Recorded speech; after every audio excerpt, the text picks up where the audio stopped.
ఏ कुछ సౌండ్ పెట్టమ్మా ఏంటి అబ్రహాము కలిగినని రాయబడి ఉన్నది కదా.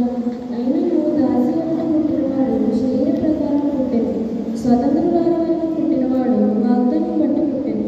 ఈ సంగతులు అలంకార రూపంగా చెప్పబడి ఉన్నాయి. ఈ స్త్రీలో రెండు నిబంధనలు ఉన్నారు. వాటిలో ఒకటి సీనాయి కొండ సంబంధమైనదే, దాస్యములో ఉండుటకు పిల్లలు కలరు. ఇది హాగారు. ఈ హాగారు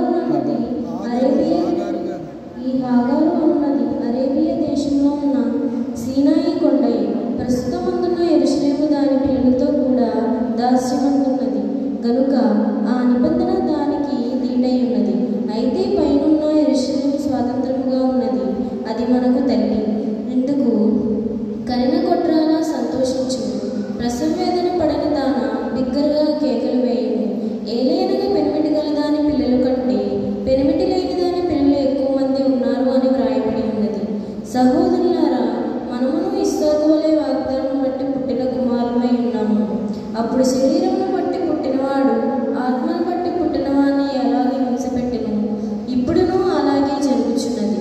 ఇందును గూర్చి లేఖమేమి చెప్పుచున్నది? దాసీని దాని కుమారుని వెళ్ళగొట్టుము, దాసీ కుమారుడు స్వతంత్రురాలు కుమారుతో పాటు వారసుడైయుండును. కాగా సహోదరులారా, మనం స్వాతంత్రాలు కుమారులమే గాని దాసీ కుమారులు కాము. ఇంతటితో నేడు దినం కొరకు ఏర్పాటు చేయబడిన పత్రిక వాక్య భాగము ముగిస్తున్నది. నిందితుడైన క్రీస్తు మరణ ముందునంతగా శ్రమనుందునంతగా సిల్వనుందునంతగా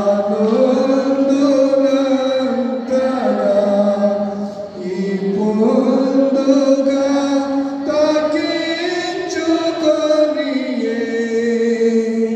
నొనరువినయుడై. సువార్త వాక్య భాగము ఇంట్లోని 4వ ఆదివారం వరకు ఏర్పాటు చేయబడిన పరిశుద్ధ సువార్త వాక్య భాగము పరిశుద్ధులైన యోహాను గారు రాసిన సువార్త భాగము 6వ అధ్యాయము 1వ వచనం నుంచి 15వ వచనం వరకు. దయచేసి సంఘమంతా లేచి నిలబడదాం.